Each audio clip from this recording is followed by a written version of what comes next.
Salam saudaraku yang dikasihi oleh Tuhan, selamat berjumpa lagi dengan saya. Pada kesempatan ini saya ingin membagikan renungan firman Tuhan. Dan renungan firman Tuhan di hari ini saya ambil dalam Roma pasal 8 ayat yang ke-6 sampai ayat yang ke-8. Saya akan bacakan buat kita semua pada saat ini. Dia berbunyi demikian.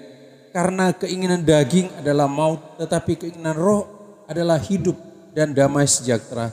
Sebab keinginan daging adalah perseteruan terhadap Allah, karena ia tidak takluk kepada hukum Allah.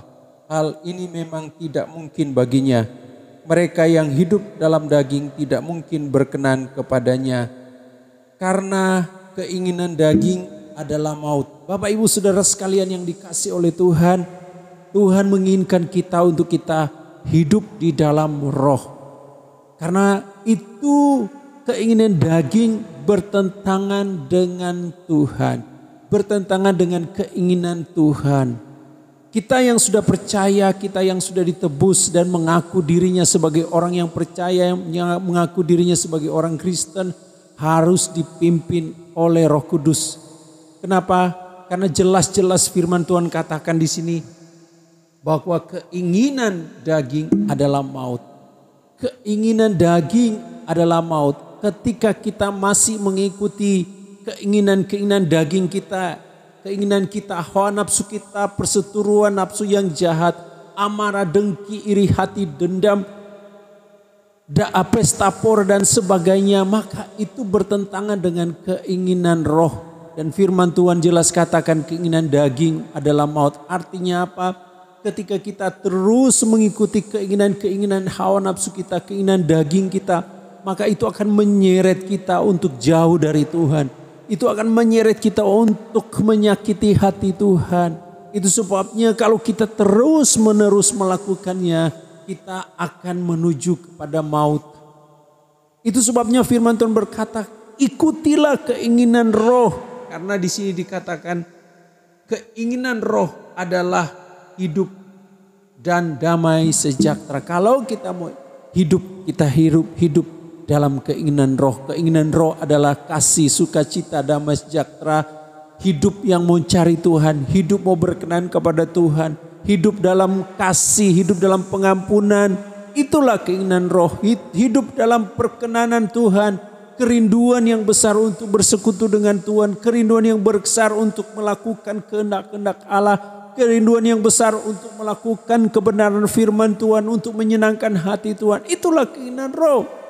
Dan kalau firman Tuhan katakan kalau kita melakukan keinginan roh maka kita akan hidup. Hidup artinya hidup sekarang ini kita akan merasakan kasih dan damai sejahtera dari Tuhan dan kita akan hidup dalam kekekalan nanti. Dan di sini dikatakan dan hidup dalam damai sejahtera. Dia katakan di sini dan damai sejahtera. Kalau kita mau hidup dalam damai sejahtera, mari kita dipimpin oleh Roh Kudus. Kenapa? Kalau kita hidup dalam kedagingan, kita akan hidup di dalam ketidaktenangan. Kita hidup dalam kecemasan, kita hidup dalam ketakutan. Kenapa? Dosa itu akan menghantui kita.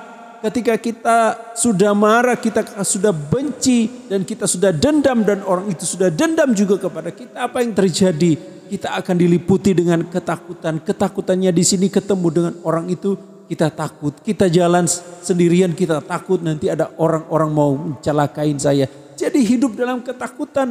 Tapi kalau kita hidup dalam dipimpin oleh roh, maka kita akan hidup dalam damai sejahtera. Kenapa?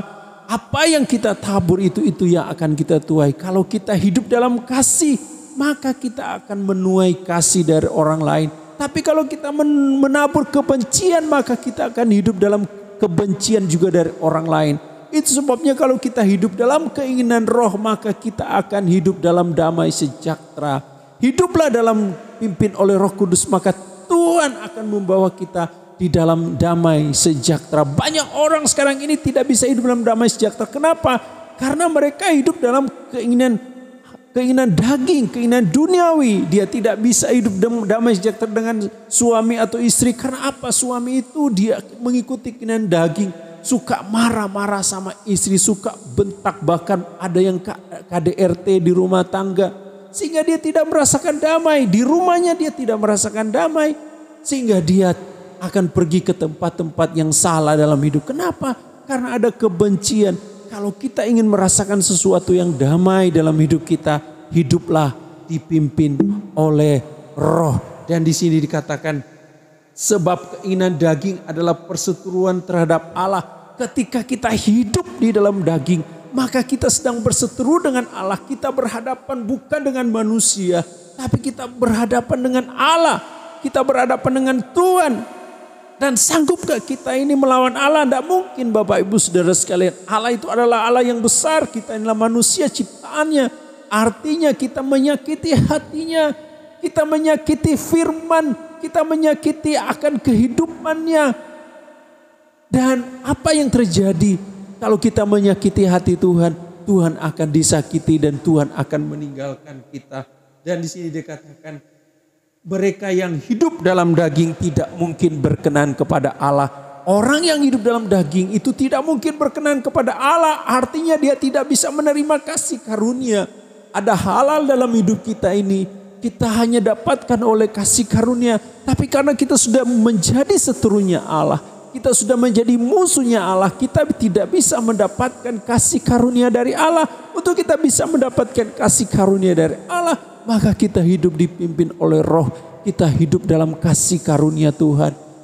Ada sesuatu yang tidak bisa kita dapatkan, tapi kita akan dapatkan. Kenapa? Karena kita hidup dalam Roh. Kita mendapatkan kasih karunia dari Tuhan. Anda akan mendapatkan kasih karunia dari Tuhan. Berkat-berkat dalam hidup Anda akan diberikan oleh Tuhan. Kasih karunia Tuhan. Karena apa? Karena Anda menjadi sahabat Tuhan.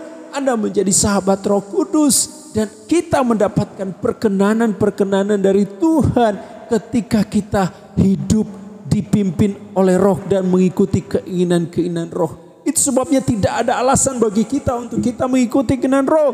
Kita harus belajar, kita harus menyalipkan daging kita. Kita harus berkata kepada diri kita, kita harus berkata dalam iman kita bahwa saya harus hidup dalam berkenan kepada Tuhan. Saya harus hidup dalam pimpin Roh Kudus. Saya tidak mau hidup dipimpin oleh kedagingan karena saya tahu hidup dalam pimpinan kedagingan adalah musuh Allah, adalah seteru Allah. Saya tidak mendapatkan damai sejahtera dan saya harus ambil keputusan untuk saya hidup dipimpin oleh Roh. Tapi bagaimana Pak? Wah, begitu banyak keinginan-keinginan, saya nggak bisa. Pengaruh lingkungan begitu kuat dalam hidup saya. Anda harus mengambil keputusan. Anda harus keluar dari zona yang mengikat Anda untuk Anda bisa datang kepada Tuhan. Hiduplah dalam komunitas yang berkenan kepada Tuhan. Hiduplah dalam komunitas yang membangun iman Anda. Hiduplah dalam komunitas yang membangun pikiran Anda dan hidup Anda. Sehingga Anda akan bertumbuh dan dipakai oleh Tuhan dan berkenan kepada Tuhan. Kiranya dengan renungan firman Tuhan ini Anda diberkati oleh Tuhan. Mari saya berdoa buat Anda. Anda boleh mengangkat tangan, saya doakan buat Anda semua.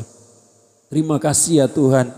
Kami sudah belajar firman-Mu untuk kami hidup dipimpin oleh Roh Kudus. Kami tidak mau hidup dipimpin oleh kedagingan hawa nafsu kami. Tapi Tuhan, kami mau dipimpin oleh keinginan-keinginan Roh.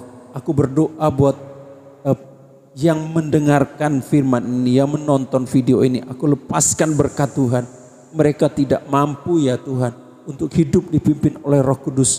Tapi Tuhan, hamba berdoa, mampukan mereka di dalam nama Yesus. Oleh kuasa dari Tuhan, mereka akan sanggup di dalam nama Yesus. Haleluya.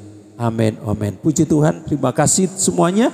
Dan jangan lupa like dan komentar dan di-share akan renungan firman ini. Kiranya Anda semua diberkati oleh Tuhan. Tuhan Yesus memberkati.